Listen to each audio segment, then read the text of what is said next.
Good evening, sir. I've been explaining the variation. Ang gihatag nga variation in 2009 is 4 degree to 5 minutes twist, and an annual change of 8 minutes is gikan sa 2009 to 2024. Og tanan nga years is 15 years niya. Atong i-multiply ang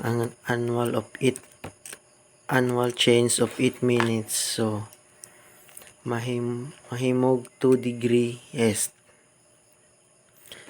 So the variation of 2024 is calculated by applying 2 degree east change to 2009 value of 4 degree 5 minutes west. So ang answer sa variation is 2 degree 5 minutes west. Yes, sir.